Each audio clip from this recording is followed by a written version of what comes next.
Good evening. Sorry about before. The camera wasn't working, so I had to re-upload a new stream because the old stream didn't link with the camera apparatus for some reason. I don't know why. But yet here we are. I'm just going to give it a couple more seconds before we get started. Um, Hopefully everyone has a good weekend so far. It's been a terrible winter here. I live in New York. In terms of snow, I love snow and wintry precip. Um, but this has been one of the driest winters on record and one of the warmest winters on record as well. Hey, Darren, how are you, pal? Good to see you. Um, Nevertheless, today's topic is one of sheer importance in the greater uh, spectrum of the 9/11 attacks because, for one, really hardly anyone ever brings up this topic of uh, the visa uh, the visa problem regarding how these 9/11 operatives were approved. And hopefully, in this discussion tonight, it'll be clear to you about how they were able to ascertain and be approved for visa applications when they barely met the very basic requirements. And even in most cases with the 9/11 operatives, uh, didn't even bother to answer any of the questions on the applications. So, and I'm going to link in the description a podcast that I did last year, and it was concentrating on Shayna Steinger, who is a U.S. consular official working out of Jeddah, Saudi Arabia. And it's called The Case of Shayna Steinger, How the 9/11 Hijackers Got Inside the United States. And I went into full detail um, regarding Steiger's account to the Inspector General, her testimony, the biography of Steiger and the officials who worked out of Jeddah, and also how many of the hijackers themselves and the lack of information on these applications. I went into full detail as well. But tonight, we'll be talking about the U.S. consular office in Jeddah, Saudi Arabia, in the capital of Saudi Arabia, Riyadh, and how certain officials in the U.S. government basically unwittingly approved applications when they shouldn't have been that belonged to 12 of the 9/11 hijackers. And in order for this to make sense, also there was I have to bring this up as well. And Ben and Eric from the podcast for New American Century also did one of my favorite podcasts that they've ever done, and they've done a lot of great work. But this one talks about Shayna Steiger and the 9/11 hijackers applications, and I'll also link that to the description as well because um, I like to give fresh voices regarding 9/11, and I recommend those young guys. They're great. Um, so I want to talk about the fundamentals regarding how the State Department works when it comes to the visa immigration laws. And the State Department is principally responsible for administrating U.S. immigration laws that are outside the United States. Consular officers um, are a branch of the U.S. diplomatic corps. Now, they issue all types of visas for visitors or even for permanent resident aliens. Um, so there's a lot of like different applications regarding temp visas, student visas, work visas. They're not all the same, and they give varying amounts of time to the applicant if it's approved. You have 6 months, 12 months, 18 months. And during those months, you have a periodic review. The applications cover a lot of your personal data regarding where you're going inside the United States. How much money do you have? Because you got to set up residency. Um, they want to know if they want to know if you have any viable work history or you're currently working. Also, they want to know who you're meeting with. If you're a visitor, for example, who you're seeing. Um, is it family? Is it friends, associates, business, whatever? You have to answer that on the application. If you're a temp resident alien, it goes a little bit further than that, and they want to know about certain family backgrounds and whatnot. Work visas, which you need in order to work inside the United States. So, in other words, if you're a resident alien and you only have a temp visa, a visitor's a visa, you are not uh, legitimately by law, U.S. law, allowed to work inside the United States.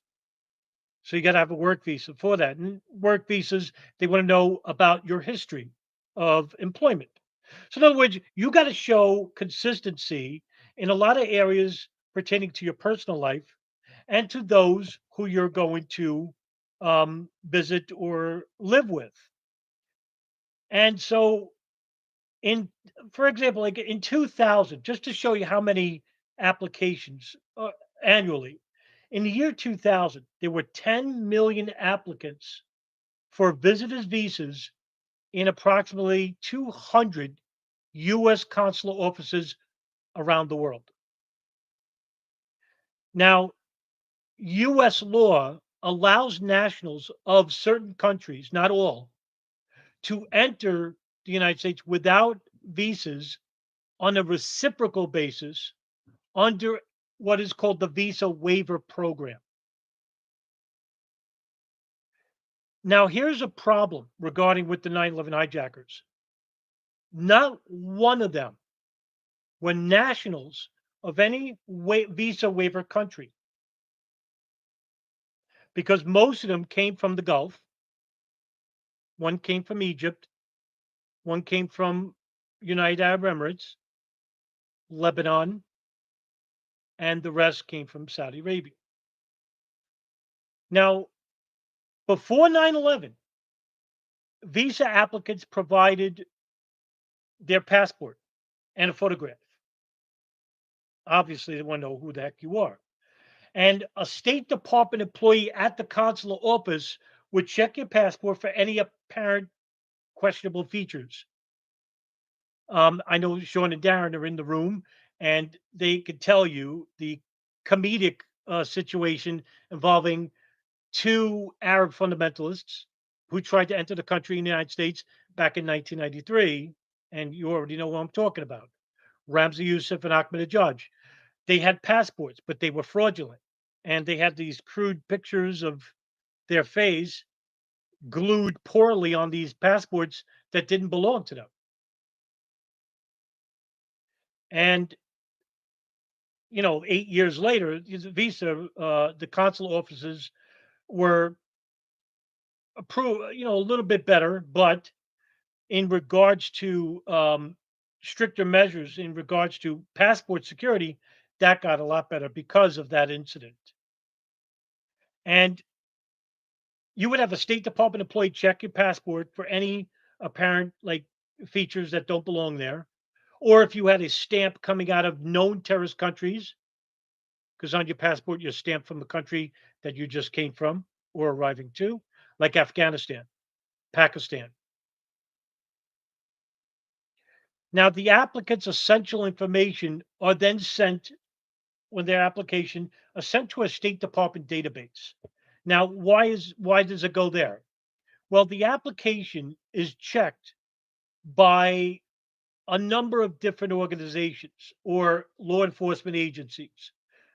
One of them is called a tip-off database. And tip-off database is run by the Department of Justice. And what they do is they run your name, your social security number, your picture through databases involving known radical organizations like Hezbollah, for example, Hamas, Palestinian Islamic Jihad, Gamma Islamiyah, Abu Sayyaf, all these groups.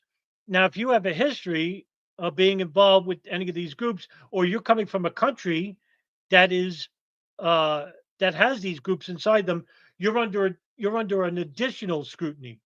So what they'll do is they go to a further background check. So the immigration naturalization services and the U.S. embassies around the world, they're rather strict when it comes to approving US visa applications. I just want to make that clear to you because what I'm about to share with you is that everything went out the window in regards to those strict security measures. None of them were ever compiled or employed to each applicant regarding the 9/11 hijackers.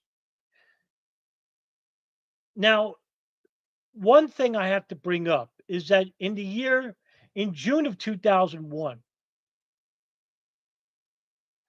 the United States had a Visa Express program for Saudi Arabia. During the Clinton and Bush administrations, especially under Clinton, the United States and Saudi Arabia were trying to repair relations because under the Reagan administration, Reagan basically didn't get along with Saudi Arabia on a political level. He saw nothing in regards to benefits besides keeping the oil market regulated under the United States and not under a superpower like the Soviet Union or Great Britain, because that could have been the case.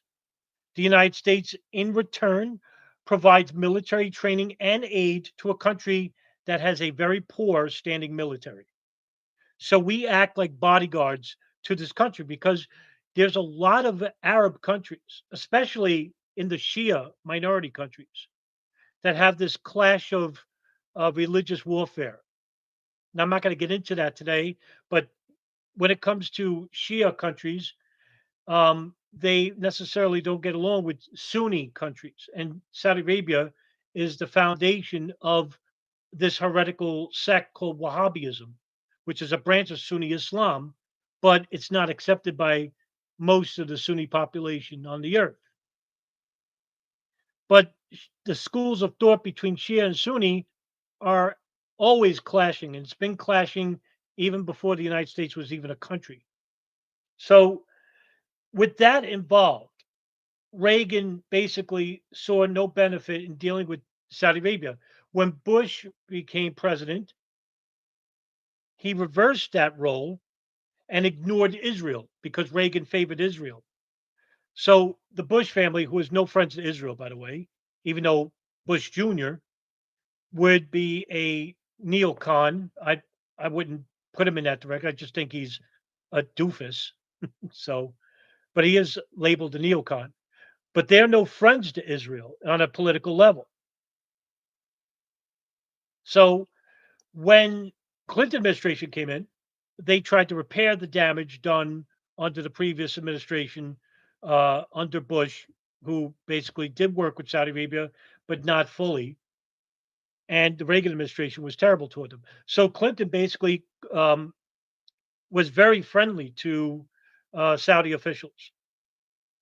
And in June of 2001, under the Bush administration, you had a program that would benefit Saudis coming into the country because one thing about Saudi Arabia, they come to US universities to learn electrical engineering and aeronautical engineering because the best aeronautical schools are in the United States, specifically in Arizona. Arizona has a very high climate, so that's why you have a lot of Arabs going there to train at these flight schools. And I covered this before, as well as other people like DJ Thermo Detonator and my uh, co-researchers Sean Russell and Darren Harvey. They talk about this issue as well. But in June of 2001, the State Department approved for this rather disastrous program that's going to happen that allows for Saudi Arabian citizens to enter the United States without even completing the application. So, in other words, a Saudi Arabian citizen goes to a consular office in Riyadh or Jeddah, fills out partly the application, and when it comes to application, they have to see a consular officer's face to face. That's the final approval. But no, not under the visa program. They don't have to. And this would be huge because this would allow for anyone who is not even a Saudi resident to basically apply. If, say, an individual from Afghanistan knows about this program, will reside temporarily in Saudi Arabia, get a temp visa, and then apply for the Visa Express program to enter the United States because even though they're a temp resident, they get to be called a Saudi citizen. So you see this problem. So you have what would happen is that you have this program that allows for people in other countries to take temporary residency in Saudi Arabia and then apply for this U.S. program called the Visa Express program, and they don't have to undergo strict security measures or background checks because that doesn't exist under this program. And just to give you a glimpse of what took place, so between June 1st and September 10th, the day before 9/11 in 2001, the United States approved of approximately 40,000 visas through the Visa Express program to Saudi Arabian applicants and citizens from third world countries. Saudi citizens accounted for 64% of those applications. How many of those people were interviewed? Three. Three people were ever interviewed face to face. So, in other words, they filled out an application, they dropped it off at the consular office, didn't even have to answer every question, and it was approved. Now, to go into more detail, I'm going to be talking about a certain consular officer that came to my attention many years ago. And her name is Shayna Steinger. Shayna Steinger was actually interviewed after 9/11 by the Inspector General. So, some information I'm going to share with you here is going to come from her interview with the Inspector General. So, Shayna Steinger arrived at the Jeddah office on July 1st, 2000. And she began her first Foreign Service assignment that day. She had a 1 day overlap with her predecessor, whose name is redacted in the Inspector General report. And she was told the only reason Saudi Arabia qualified, didn't qualify for the US visa waiver pilot program was because of its strict treatment of American visa applicants. And that was to change in the following year under the Bush administration, Bush Jr. Now, the Saudi kingdom took offense to this and said, we provide the United States with so many students, more so than most countries outside of Russia, Brazil, China, Japan. Saudi Arabia brings a lot of foreign dollars inside the country. The big tourism industry in the Gulf is the United States. Now, they didn't approve. Now, because Saudi applicants were not qualified for the visa waiver pilot program that the United States offers, in June of 2001, they created the Visa Express program to appease the ghoulish regime in Saudi Arabia.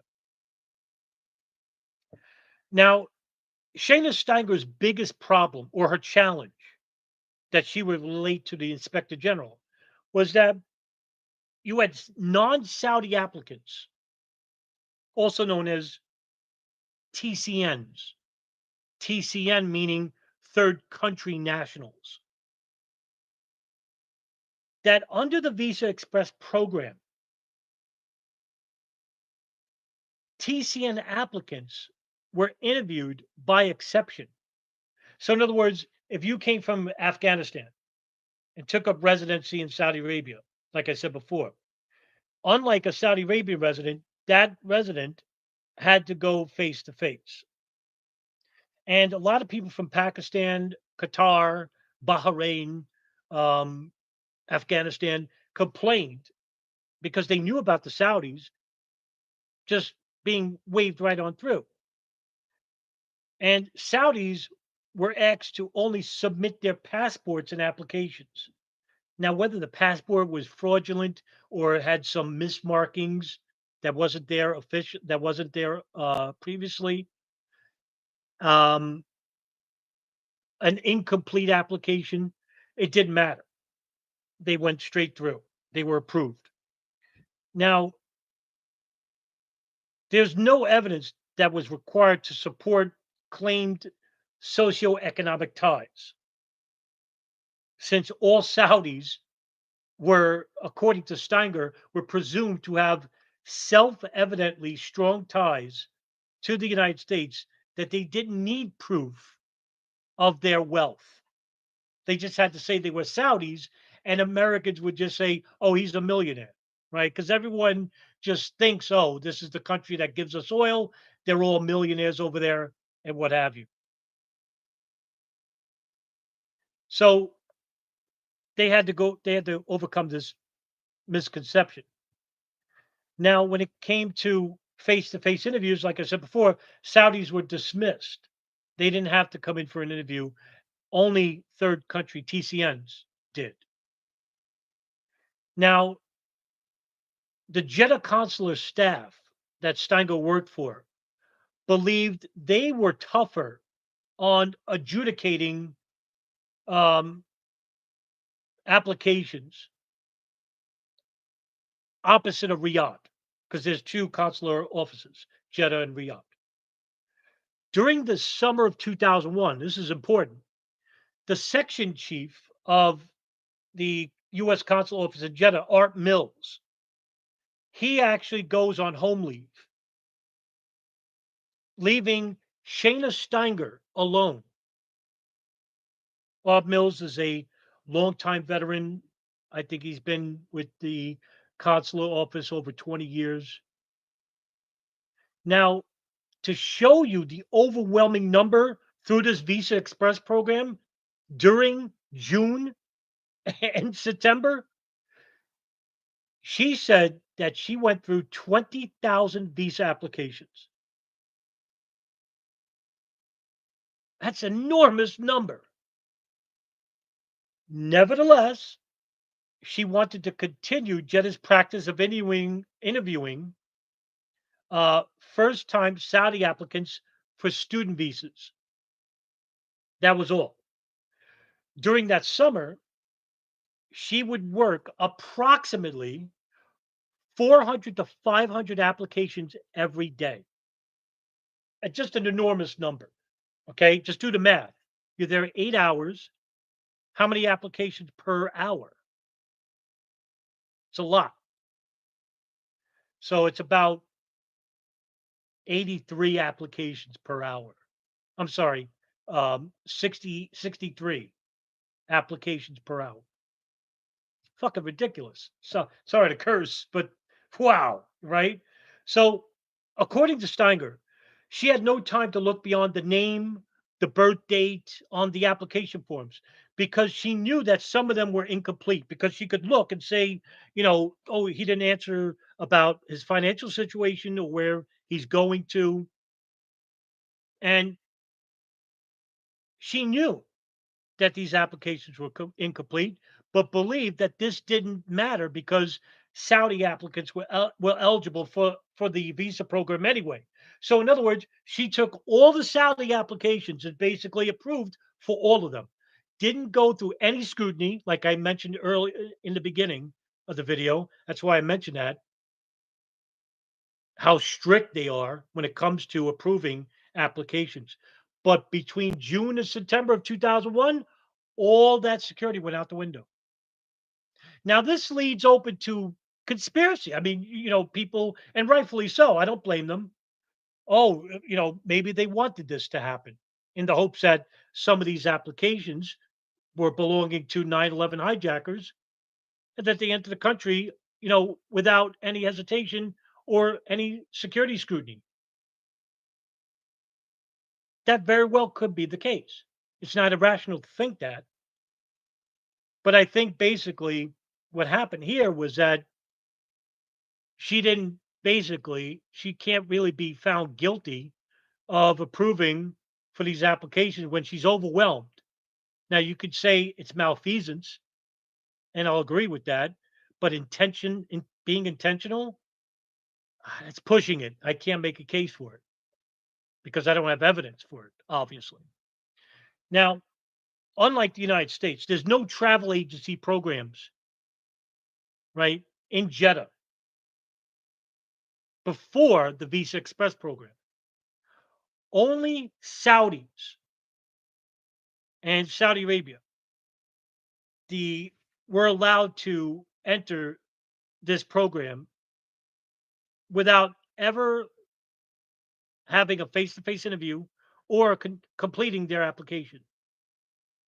Now, the airlines over there, Saudia is called, which is the national airline headquartered in Jeddah, and uh, the Saudi government, they used a drop-off system for submitting applications. So here's another lack of security, right? Like I mentioned in the beginning of this video, when you file an application, it goes to a process, and then it goes to a security process, and then the final stage is a face-to-face meeting. In this Visa Express program, not only did they have to not undergo a face-to-face security um, evaluation, they didn't even have to go to the office. They could have went to any Saudi government building or Saudia, which is the national airline, and drop off their application in a box there. So, in other words, what I'm telling you is this: anybody could have taken those 9/11 those applications from the 9/11 hijackers and dropped it off. It didn't even have to be the hijackers themselves. Now, did that happen? I don't know, right? I don't know that information, but that's a reasonable scenario. Now,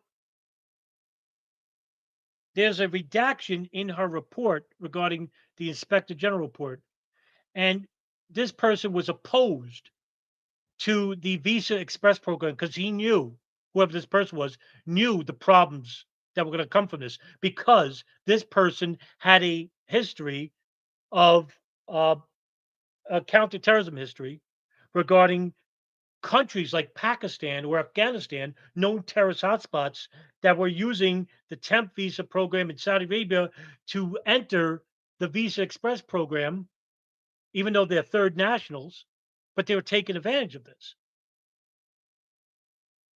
So this person complained to the US State Department and said, this is a big problem. Meanwhile, Shayna Steinger is overloaded with work and she's alone because Art Mills, her deputy, isn't there. And they have a very small staff. So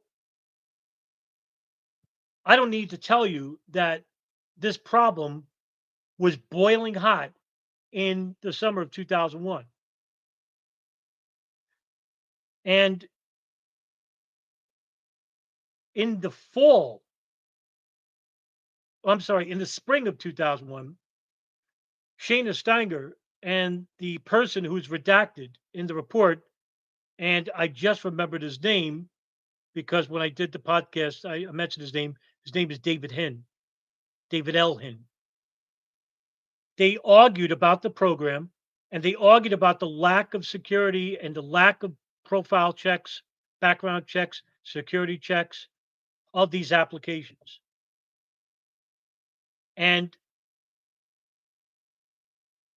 Hind would go on to complain to the State Department, but they ignored him.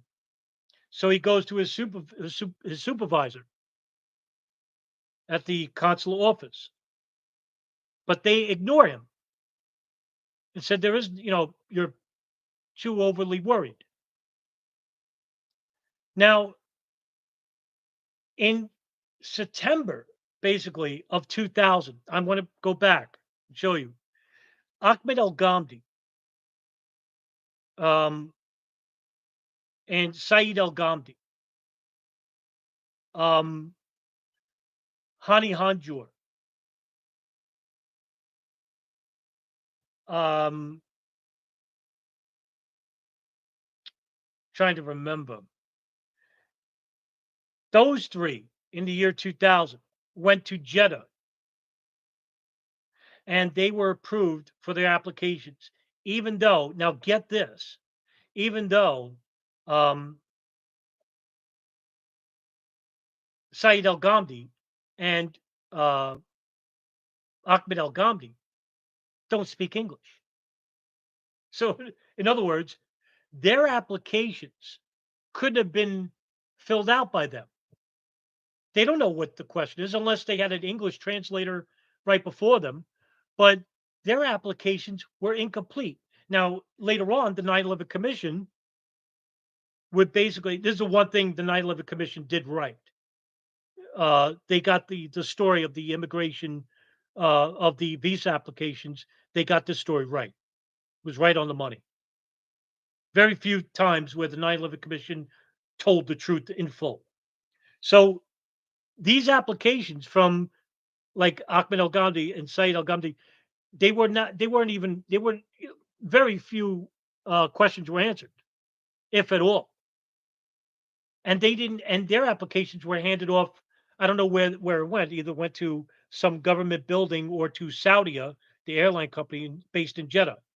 So who knows? But their applications were approved. First time approved. Later on in 2001, you had an additional 12 hijackers who also, all of them came from Saudi Arabia. These are the muscle hijackers, not the pilots. All their applications were approved. Now, when it came to the two Al Qaeda operatives, Khalid al Midar and Nawaf al Hazmi, they went to Riyadh, but they didn't speak English either. So all these 9/11 operatives, outside of the pilot hijackers, the muscle hijackers, didn't speak English, had all of their applications, all of them were incomplete, and all but one had a face-to-face meeting. Hani Hanjour had a face-to-face meeting because he is a third uh, country national. No, I'm sorry. Um, um, he had to go face to face because he went through Riyadh, not Jeddah. So here's the problem: is that back in 1997, you have the 19 hijackers submitted 24 applications, and out of those 24 applications, 23 were approved.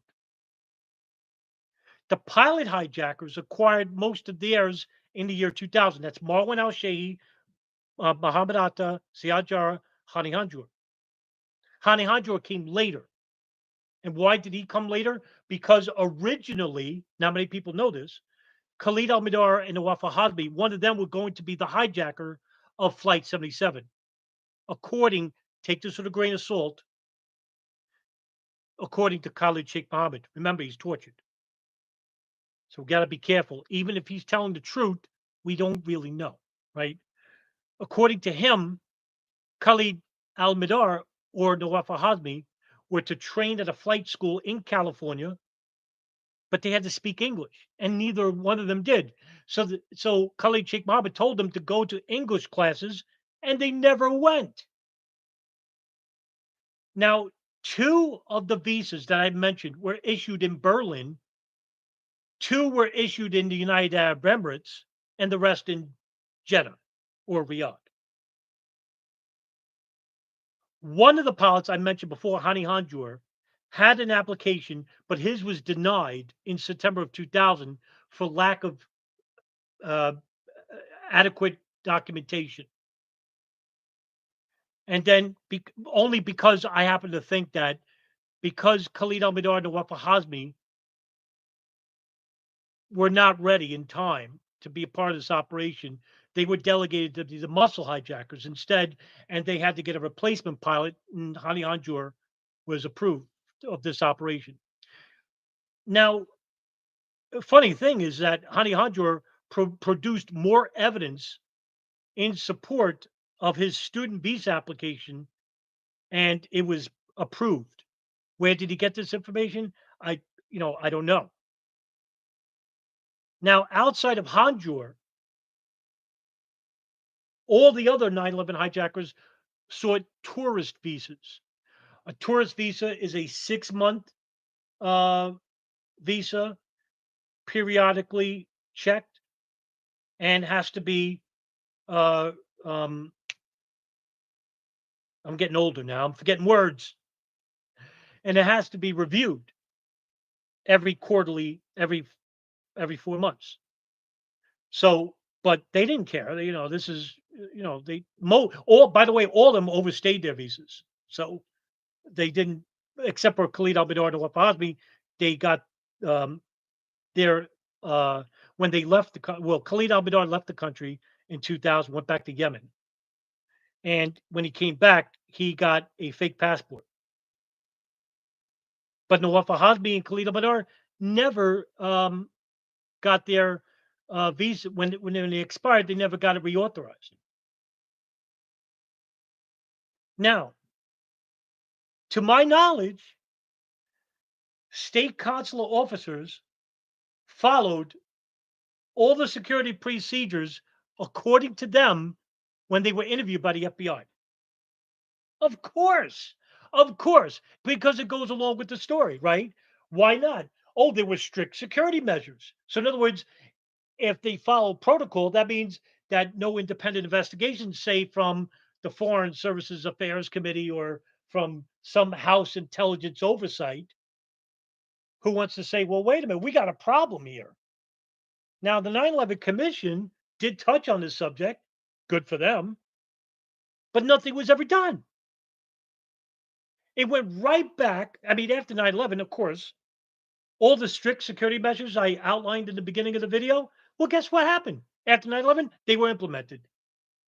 Now, the Visa Express program undergone, a rehaul, and it became much more strict, but the damage is done. It's too late. 9/11 already happened, right? So you have a lack of security during the period of between June and September of 2001, this complete lack of security regarding the visa application process. Every every rule, every regulation was either broken or ignored altogether just so they could appease their Saudi masters. And I hate to use that word, you know, masters. What does that mean? It's like New World Order, Illuminati, vague terms, means nothing. But they want to appease their clients because that's where they get their oil from. And the United States regulates the oil market. And also, too, like I said before, Saudis provide the United States in millions of dollars in regards to the tourism industry. Now, I lived in Vegas for 10 years, and I could tell you the largest percentage of visitors from outside the country are Arabs. They love gambling, and Vegas is hot, and they love the entertainment industry. Do I need to remind you that, we have prostitutes and drugs and all the vices are right out in the open And just to, I don't want to go off on a tangent, but later on, the Las Vegas Review Journal will report um, in the spring of 2002, that Las Vegas was on the minds of Al Qaeda because they saw Las Vegas as an enticer of sinful activity to the Muslim community. And also in 2001, Muhammad Atta, Ziad Jarrah, Marwan al Shehi all visited Vegas. And according to the FBI, they were only here for like 3 or 4 days, but they don't know why they came here. Now, whether they scouted potential targets, well, like I said before to you, that very well could be a reasonable scenario, but we don't know why they went there. Anyway, back to the case. So Steinger basically um, is overwhelmed. Now, guess who checked Hani Hanjour's application? Shayna Steinger. Shayna Steinger was the one who denied Hani Hanjour's initial application at first, but then approved of it after he got the necessary documentation.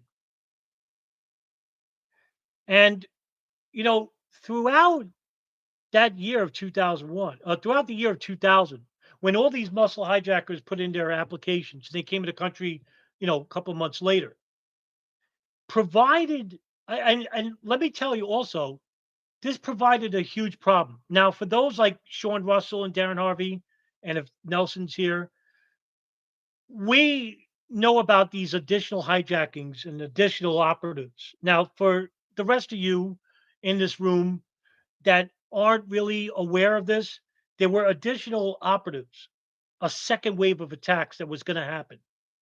Now, you may be saying, whoa, well, I never heard of this before. Well, I've done a couple of videos. Nelson's done too. Sean Russell, Darren Harvey has talked about this before. Go to their channels, you'll see. Um, just Google United Airlines Flight 23. I did a podcast on this, short podcast talking about this in full. So go to that if you want to know more about that potential hijacking. Now, on September 13th, when the United States opened up the airline industry again, 13th and 14th, what was barely reported, and I think CNN was the only one to report on this in full, about the arrest of over 50 people. Now, there's only one person, two people that I know, and I know a lot of people in the 9/11 spectrum that ever covered this: Paul Thompson and my co-researcher DJ Thermodetonator. Now, currently, DJ Thermodetonator is the only person that I know in the world that covers these anomalies. Now, were these people approved under the Visa Express program provided by the US government? I think they are. And were they Saudis? I couldn't tell you. I don't know. Were they TCNs, third country nationals? Probably. We don't know who they were. The reason why was because when they were detained on September 13th and 14th, and they were detained because they were boarding planes with weapons. One was dressed as a pilot, and he was a relative to the Bin Laden family. Um, I think one plane had a bomb underneath the seat. One incident where there was a woman and two guys, and the SWAT team came on, Joint Terrorism Task Force came on, and arrested them with machine guns in the plane with everybody on it. I mean, this was a huge story, and nobody reported on this. But guess what? Every single one of them had expired US visas. So that would tell me that they came through that tourist visa program. Now, what happens here? Now, this is another problem I want to relate to you. Okay. We don't know who those people are that wanted to hijack more planes. We don't know if they're Al Qaeda, whether they're from an affiliate group from Malaysia or the Philippines, like Jeddah and Islamia or Abu's. We don't know. The reason why we don't know is this: because the first crime that they committed was overstaying a US visa and not reapplying. Well, guess what happens? Every single one of those people that fell into that category were detained by the FBI, but transferred to Immigration and Naturalization Services. The reason why is because that is the crime that they committed. Now, what's the penalty? Well, the penalty is they don't get to stay in jail in the United States. Why? Because they're not residents. So the first thing that they do, they deport them back to their home countries. It's almost like they came here, almost succeeded in the second wave of attacks. We don't know who they are because when they got detained, they get deported. No further inquiry, no further investigation. This is the same thing that happened with the Israelis. Now, I did a big expose on that on a live video. I have one of my longest articles to date talks about this. And they too, all of them, overstayed visas and they all got deported. So, to the very essence of these people, whether they were Saudi government operatives, whether they were Israeli government operatives, and they were, and when it comes to the additional second wave of attacks and these operatives, this is the genesis of 9/11. But guess what? We don't know who they are because they all got deported. Do you think Saudi Arabia and Israel are going to, conduct their investigation regarding who these people are? They know who these people are because they're part of 9/11 at some level. Now, let's go back to Shayna Steinger. Well, three of the 19 hijackers who submitted applications contained false statements and also contained passports belonging to Al Qaeda operatives. This is the boom I wanted to lay on you. Khalid al Mihdhar, Nawaf al Hazmi. But guess what? The CIA, the NSA, the Saudi government, the Israeli government knew who they were.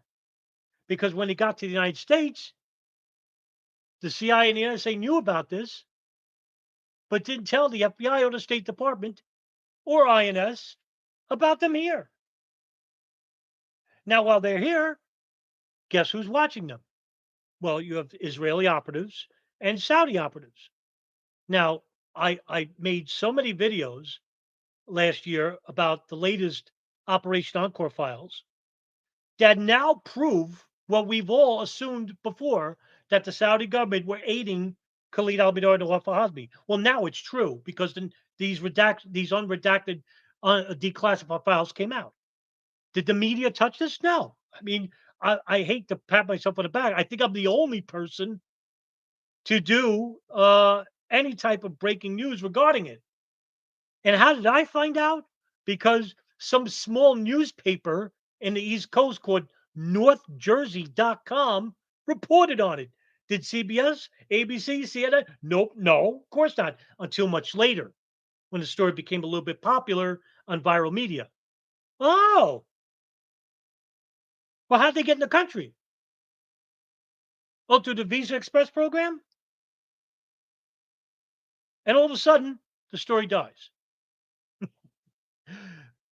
One of the biggest breakthroughs in 9/11 over the last 22 years goes largely ignored by the media, which I'm expecting, but unfortunately by the public. And what I'm telling you is it is enormous news. This Visa Express program operation is huge because if you want to blame even malfeasance, the best we could do, if you want to blame malfeasance on this, a part of the US government, well, here it is. But again, and I hate to sound like a broken record and pick on the truth movement, but if you don't believe in hijackers, you're not going to research this area of 9/11. And everything I tell you in this video is bogus because, if you don't believe in hijackers, you're not going to, research what the Visa Express program is because there's no hijackers, there's no program. Who cares, right? This is the problem with that line of thinking. And on the opposite end of that spectrum, they want to blame the government for this big conspiracy. But well, here you go. You're throwing away a great opportunity to blame the U.S. consular office for a lack of security and detail and attention to applications that belong to nefarious individuals. God knows out of those 40,000 applications between June and September, God knows how many of those applications were from terrorists. We won't ever know because all those people got deported. And when I talked about like Khalid al-Mihdhar and Nawaf al-Hazmi regarding their applications and their links to Al-Qaeda, well, the CIA knew this, and so did the NSA. And guess what? They never told not just the FBI, but they never told INS. So that's why they were never on a watch list. Now, if the CIA provided information saying, hey, we know these guys came from a summit meeting in Malaysia, which they were coming from a terrorist meeting in January 2000. Right there, their visas would have been revoked, suspended immediately. So what I'm telling you is this: if the intelligence community, like the CIA, shared information with INS, the visa applications of Khalid al-Mihdhar and Nawaf al-Hazmi that we know of they would have never came in the country, not even the first time. And who knows? Maybe Flight 77 wouldn't have been hijacked. At least that much, because you're missing two hijackers. Maybe the operation could have been pushed or could have been interfered with. We don't know. All these are reasonable scenarios. But what I'm telling you is this: that agencies within the government, whether it's from the intelligence agency or some part of the State Department or from local law enforcement or state law enforcement, if everyone was on the same page, 9/11 is prevented. Because if the CIA shares information with Immigration Naturalization Services, Khalid al-Mihdhar and Nawaf al-Hazmi are not in the country, much less being monitored by the FBI if they told the FBI. You know where I'm going with this? It's really simple. And let me even pour more on you. At least two of the hijackers, 9/11 hijackers, well, I'm sorry, one was actually interviewed in person. And it's a name I mentioned. I'm sorry, it's a name I didn't mention. And he would go on to have a maybe a major role, but we don't know yet. Satam al-Saskami. He was a hijacker on board Flight 11, and he was the ones whose passport was found near Ground Zero. And he was interviewed by a consular officer in Riyadh. He's the only 9/11 hijacker that was actually face-to-face interview. Now, there was another hijacker named Ahmed al-Nami. He's a hijacker on board Flight 93. He actually he was the only one that filled out his entire application. But he was interviewed briefly, but not face to face, but by phone. Now, how do I know this? Because the FBI interviewed these three consular officers that had memory of these interviews. And they all stated the reason for their interviews had nothing to do with terrorism, had nothing to do with any suspicion of being terrorists, because they were actually the only people that filled out their applications in full. So, like I said before, the rest of the applications were incomplete. Now, does this make sense? You would think, if this hasn't hit you, I'll tell you. You would think that the incomplete applications would have a face-to-face interview. It only makes sense. right? Who the hell is this guy? What does he want to come in the country for? Why didn't he answer this question? What's his financial background? What's his work? He didn't answer any of these. I want to know who this guy is so I can run him in a database, check out, see if he's clear. No, the reverse happens. Satam al Saskami and Ahmed Al Nabi fill out their applications, they get interviewed. All the rest of the 9/11 hijackers fill out incomplete applications and they go through the Visa Express program and they're approved. Does this make sense? I mean, look, you could claim that the government is stupid. You could claim that everyone is near, imbecilic. Okay. I'm sorry. If that's the case, then we're, the world is dumb, right? I have a hard time believing that everybody is stupid when it comes to the U.S. Consul Office Division. I'm not buying it. Okay. I'm not buying it. Something nefarious is afoot. Now, I'm not blaming, of course, I want to make this clear. I'm not blaming the entire U.S. Consular Division of being in on the plot, saying, "Oh, these are the guys. They're going to hijack planes. Just let them through." I'm sorry, I'm not buying that either.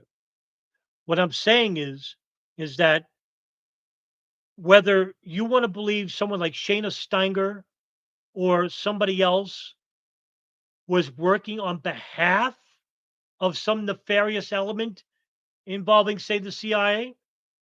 I'll just use them as an example, and they were a good example in suggesting that, hey, don't check the backgrounds of these people. Just let them go through. Now, you got to give yourself plausible deniability. Now, how do you do that? Well, you do that with the Visa Express program. And it just so happens that it was implemented in June of 2001. Because before that, you had a stricter process that had a an evaluation, multi-step evaluation of each applicant. Now, you could say this is a coincidence. Very well could be. Can't deny that. But I'm not on board with that either. And this is the thing about conspiracy, right? You can't prove it, but you know something's wrong.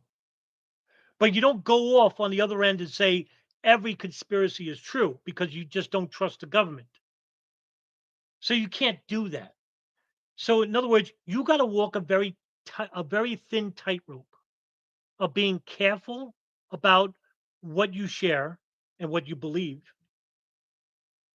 and what you don't believe and don't share because information is key. Information is knowledge. And the more information we get about 9/11, the more we're closer to solving the puzzle, right?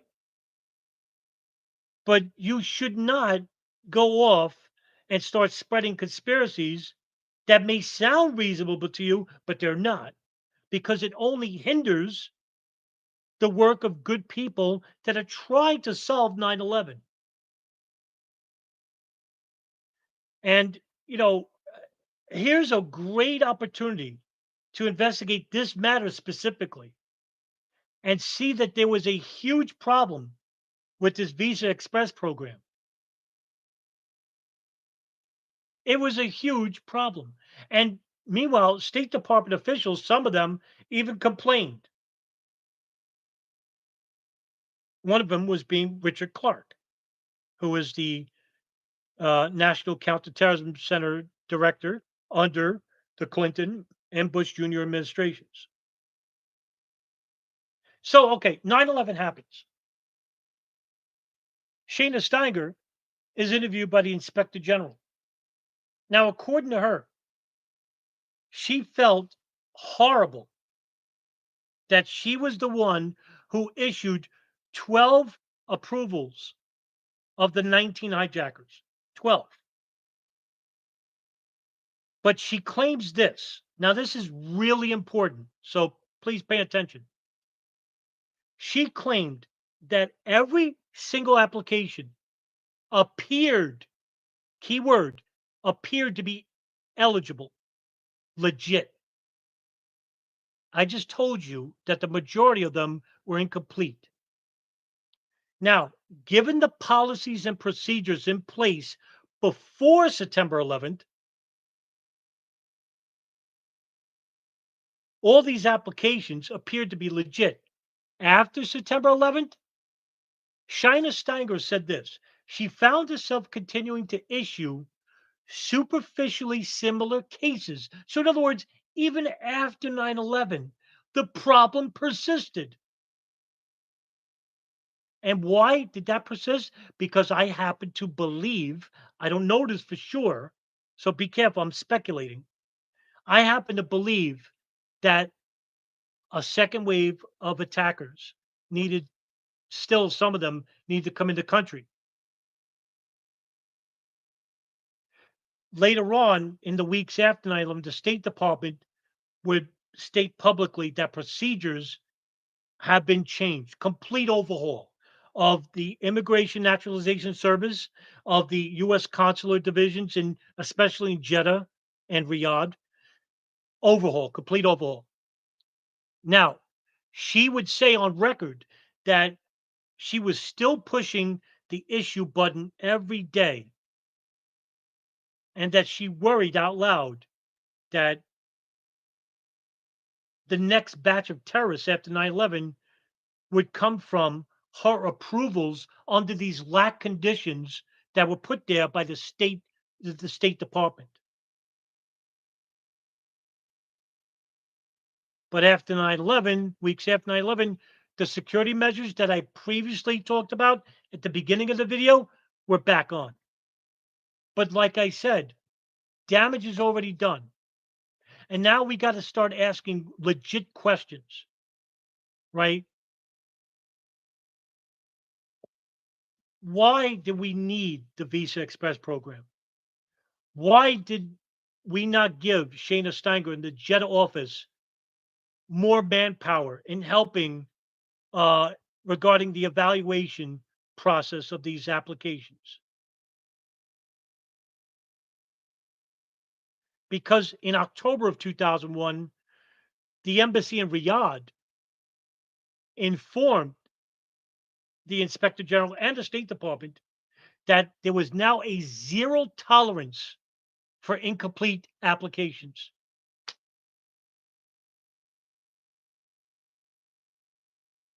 Where was this shared concern in the summer of 2001? But like I said, they're armchair quarterbacking now. They got to cover their rear. Oh, we don't want a second 9/11. Can you imagine that? Right? So, Riyadh consul office apparently didn't get their message clear enough because the State Department misunderstood this and basically said that we need for the Visa Express program to continue.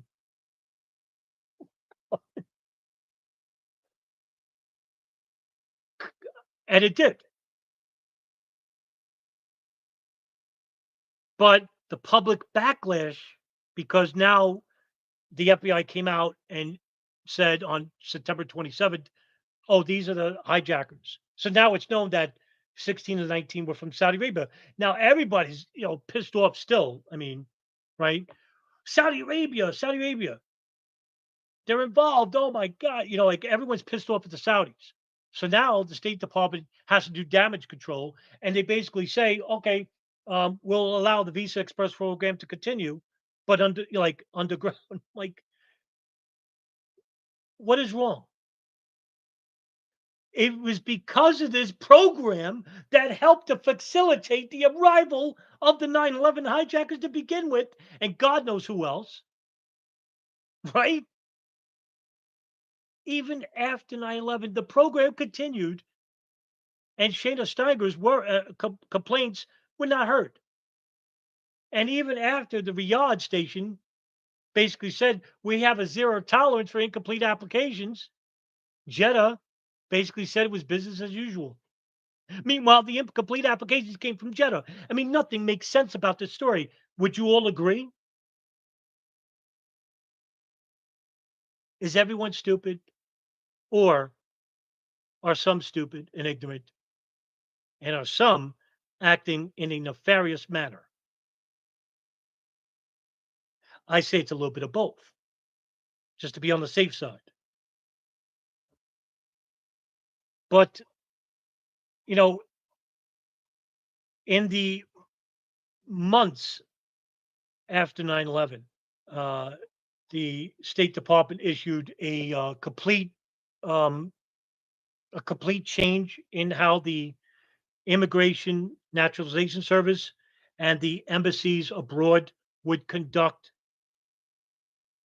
how to deal with foreign nationals that want to enter the United States. And what basically helped in this regard was the 9/11 Commission. Believe it or not, they got this right. They really did. This is the one area they got right. And this also too, some people in the joint House inquiry, this other congressional inquiry, they complained that why weren't we having access to all the information regarding Saudi operatives and the hijackers in general? Because remember, Philip Zelikow was the director of the 9/11 Commission, and he's a Bush lackey. So, because he's part of the State Department, do you think they're going to be more than willing to share all the information regarding Saudi Arabia? No, they're not, because the Saudi have a powerful lobby, and because we are the regulators of the oil market. So, in other words, what I'm telling you is this: when it comes to foreign policy, when it comes to trillions of dollars, and I'm not using that word lightly, it's trillions regarding oil, and we've regulated the market since 1932 when King Abdulaziz Al Saud met with Roosevelt on board the USS Quincy and began a relationship since then. Do you think that's going to basically interfere? Like 9/11, all the people that died on 9/11 didn't matter. Bush, Obama, Trump, Biden all have information, all have redacted files, classified files that show a bigger conspiracy involving Saudi Arabia, but they never shared it. How do I know that? Because in December of 2021, the Biden administration, let me go back up a little bit.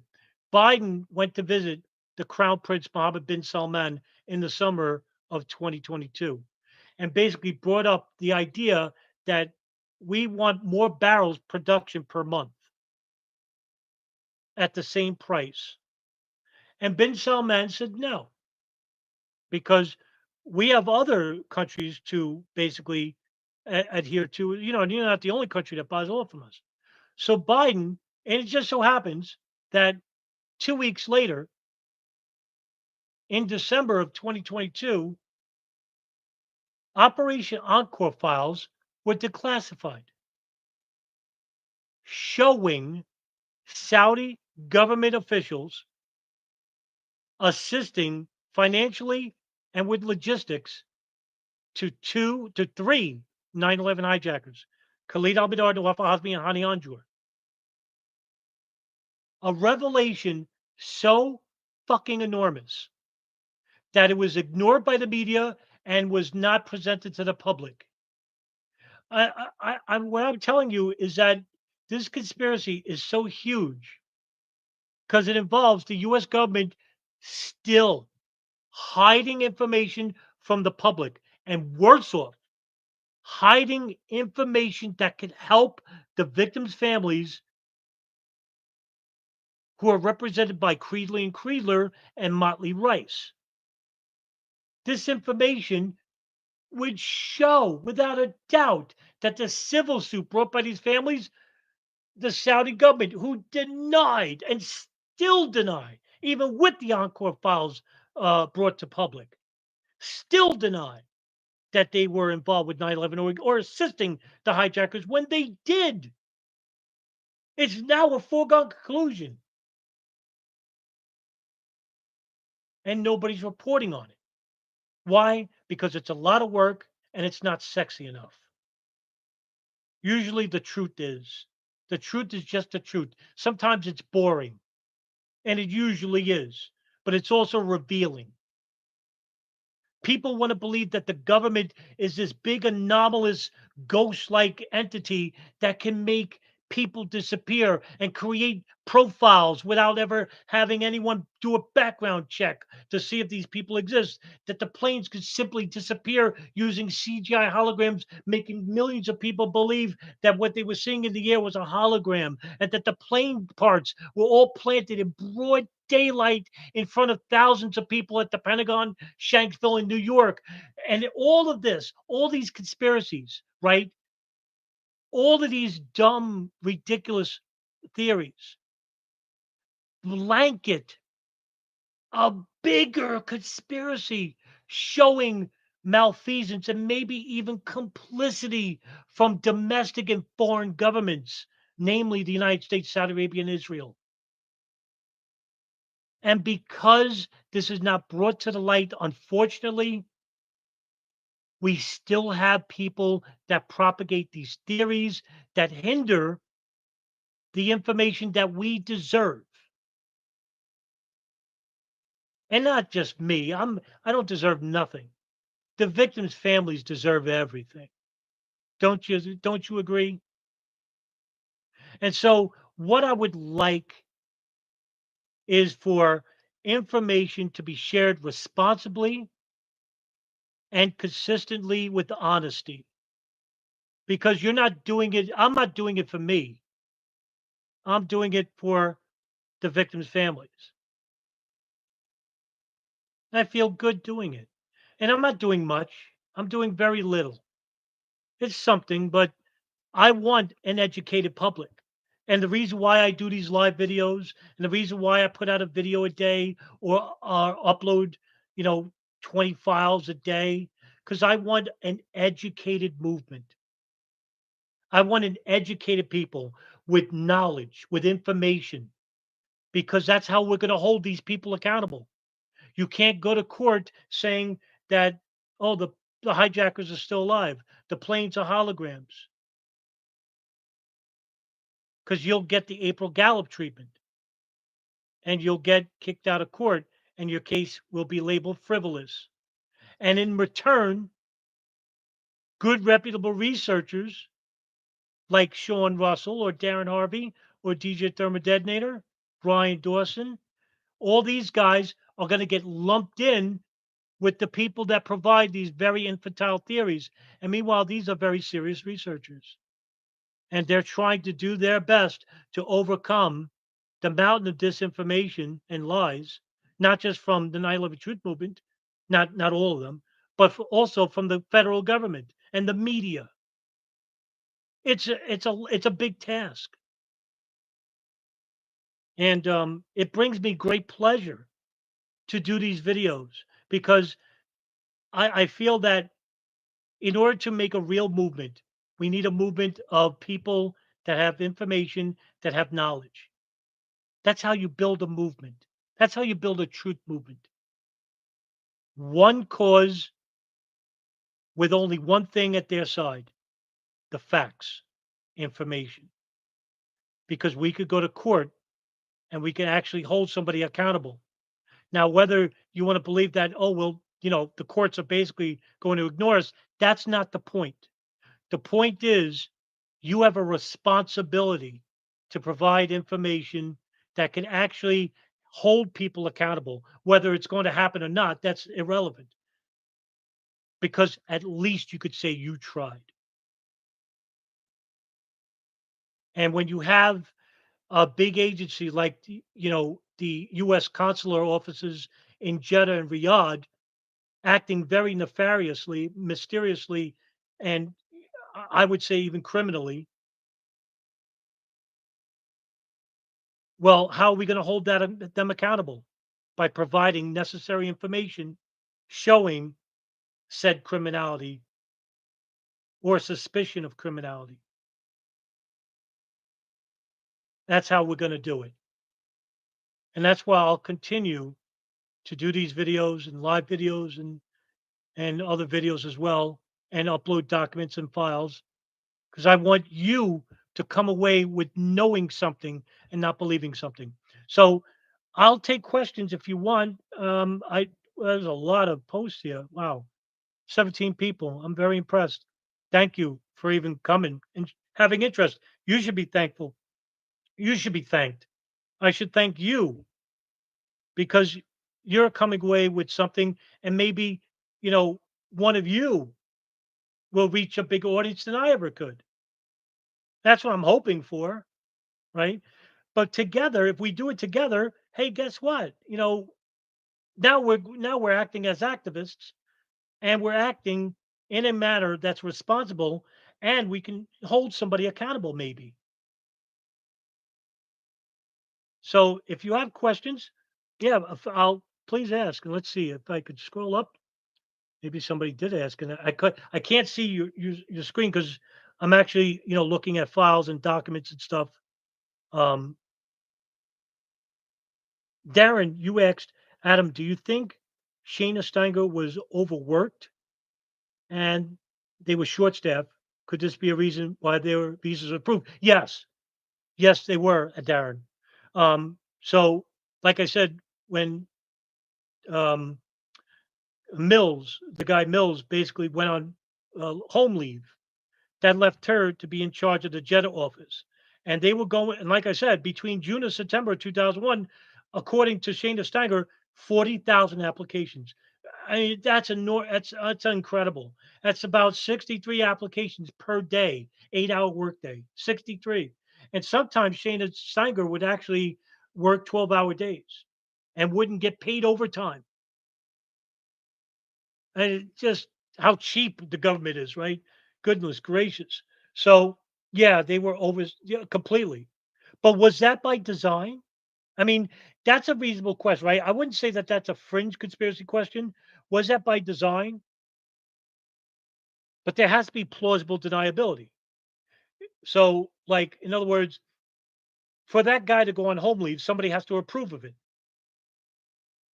And whether you want to say, well, that's a coincidence that he gets home leave at the busiest time of the year and at the time when they're just weeks away from 9/11. Or it could just be that, the guy had home leave and, everything's a coincidence. I think it's a mixture of both. I think there is some coincidence, but I also think there's some, very nefarious agendas going on here. Now, I don't know what that is because we're not privy to that information. Not yet. Maybe not ever. But, we could push for more information. But yeah, I think it's a mixture of both. I really do. Um, Rick Olson, what about Anthrax 9/11? Oh, that's a huge thing. You know what? I could make that to another live discussion. Robbie Martin from Media Roots Radio, one of the best podcasts I ever heard relating to 9/11 was his Anthrax podcast. It was like 5 hours long. It basically belongs in the Smithsonian. It was an enormous amount of work by Robbie Martin. And one of my favorite interviews I ever did was when I had him on the Dark and Hour podcast. Robbie is he's fantastic. That is the best podcast. Yeah, Sean Russell, I agree. He's the go-to guy for the anthrax research. Number one in the country. Um, the best, the best. It was a 5 hour. I think it was 5 hours. You can actually listen to that on SoundCloud. So great, great, great. One of the best 9/11 podcasts I ever heard. One of the best. Um, But yeah, I mean, if there's no other questions, I can end it here. But yeah, look, huge issue regarding the immigration and the Visa Express program authorized by the State Department. And if that doesn't, really grind your gears and doesn't, bring you to, motivation to want to investigate this huge event, well, then nothing's ever going to move you. Everything that we're going through today is a ripple effect of 9/11. Do you know that? On a superficial level, on a broader geopolitical level, everything was shaped from 9/11. No other event in human history had the effect that 9/11 had. Not World War One, World War Two, not the assassination of Kennedy. 9/11 expanded the War Powers Act under the president, gave us the Patriot Act, gave a blank check to the NSA, the CIA, the FBI, the DIA, the Five Eyes community, which is the signals intelligence community all around the world, sharing information with one another on private citizens all around the world at every aspect of their lives, emails, phone messages, text messages, phone calls. Foreign policy was destroyed in the Middle East. We destroyed 7 Arab countries. The longest war in US history, Afghanistan, $3 trillion that was cost us. God knows what Iraq cost us, Libya, Syria. The torture program, rendition and torture program authorized by the CIA.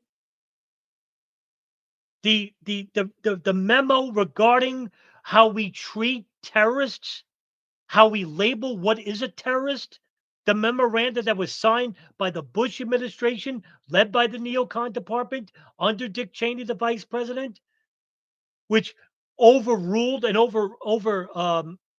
which overruled the Department of Justice because that's who basically labels what a terrorist is. Now it's under the hands of the president. Does January 6th sound familiar? Well, guess where that rule came from? Guess where that law came from? It came from the memoranda that was signed in November of 2001. We call them terrorists.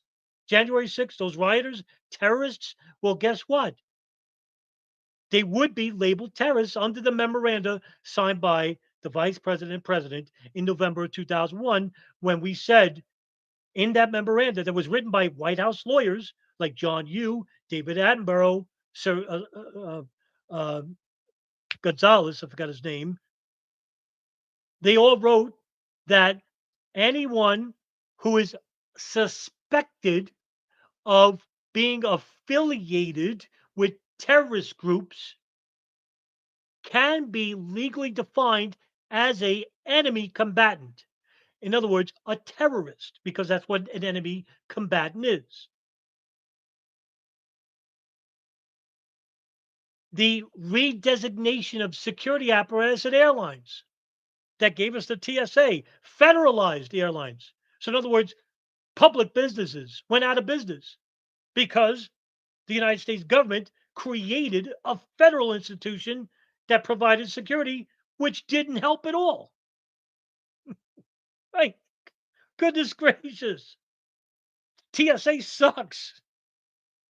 They ignorance. Um, I could go on and on and on. The War Powers Act under the president was expanded. A kill list was created for the CIA. The president authorized all this in the weeks after 9/11. So what I'm just saying is 9/11 is the author of the worst aspects by the federal government and the governments of other countries. It brought out the worst in people and it made us into victims. And until we start getting on the right track and stop fighting each other over silly divisional constructs like racism, religion, politics. All these things don't matter. You aren't born religious. You aren't born into any party affiliation. You aren't born, as a color. You're more than that, right? You're more than that. You're a human being. You belong to a greater consciousness outside of this small earth. But you got to stop dividing and seeing yourselves as the enemy because that's exactly what the government wants for you. They want you confused. They want you ignorant. They want you sick. They want you broke because you can always rely on them to provide those needy things that you need. And they don't always deliver, if at all. And if you want to hold the US government accountable for their part in 9/11 with events like I talked about tonight. Well, we need to get everybody on the same page. In order to do that, I need more of you to basically share the message, share information, open up your own channels, open up, write something, do a video, talk about this subject. And there's so much to talk about. So much. You know what happened after 9/11 is worse than 9/11 itself? And I just named a couple of items there for you. We could talk about these things. Stop giving Alex Jones attention and look to yourselves to find information. Now it's a process. I'll admit that because there's so much disinformation. It doesn't help when you have a media that's corrupt and won't report anything and give you, needless information. And it also doesn't help when you have truth movements that basically propagate these really infantile theories. Because if you're just coming into 9/11 and you go on the internet, 95%, and that's probably a good number. 95% of what you're gonna find is disinformation. It's unfortunate. I can name on my hand how many people I can rely on for, 9/11 information. That's a real crime. That's a real hidden crime of 9/11. I think that's a crime. And like I said, not to sound like a broken record, if we're gonna hold anybody accountable for the crimes of 9/11, I need we need I need we need more people. We need more people, and we need more people to be outspoken. And, I can understand if you're shy or if you're embarrassed, you don't like the way you sound. I hate my accent. It took me months. I still don't listen to old episodes of mine because I don't like the way I sound. But I'm willing to overlook that and say that information I provide is more important because I don't care. I'm not doing this for me. I'm doing it for the common good, for the victims' families that suffered greatly and still suffer, who deserve justice, even if you don't believe in it. It's about the effort. That's all it is. And I know, some of you, I know you from viral media. Some of you I know personally. You are more than capable of providing any type of commentary because I'll make even a bolder declaration. I could say that the 16 people here in this room, you are far more qualified to talk about 9/11 than people who write books. People like Christopher Bolin or Jason Burmis or Barbara Honegger or Richard Gage or Phil Jahan or Rebecca Roth or Judy Wood. I can name you over 100 of these people that are self-proclaimed experts, and they are far from it. Not one of them, not one, has ever been in a court of law, has never, ever provided new information for you. They repeat the same old things. And so what I'm telling you is I'm telling you, everybody in this room, you, I have faith in you to become a voice of reason in regards to 9/11 or the 1993 World Trade Center bombing or the Bajinka plot or the Millennium bombing or how the intelligence agencies operate or how radical fundamentalism is facilitated through the intelligence agencies or how foreign governments and domestic United States government work hand in hand regarding foreign policy. There's so much to 9/11 to understand, but yet you don't need to be an expert. I'm not an expert. I will tell you that right now. I'm a student. I'm still learning, but you know what? I'm in the same boat as you. I'm still learning to this very day. I learn almost every day something new because there's always something new to learn. Only those with an agenda don't want to learn anything new because when they learn something new, it may contradict their previously held beliefs. So I'm going to end it. I think I rambled. I think I went on a ramble there. So I have to apologize. But I really care. I do. I really care. There's not much I care about. I'm a very depressing person, but I do care about this, and I do care about being right. And I know I'm not going to be right 100% of the time, but I could strive for it.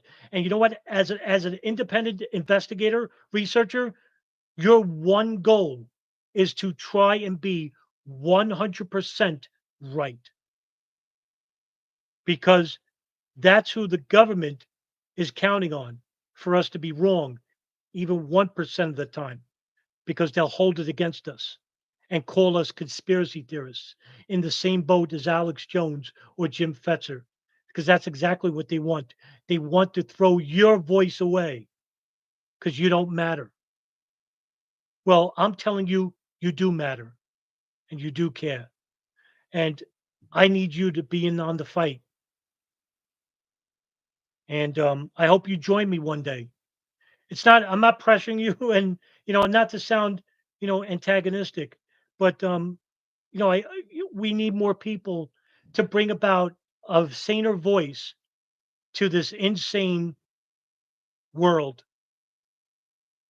And I want to thank you very much for sticking along and hanging around with me tonight. And I'll see you in the next video. Good night, everybody. Have a good weekend.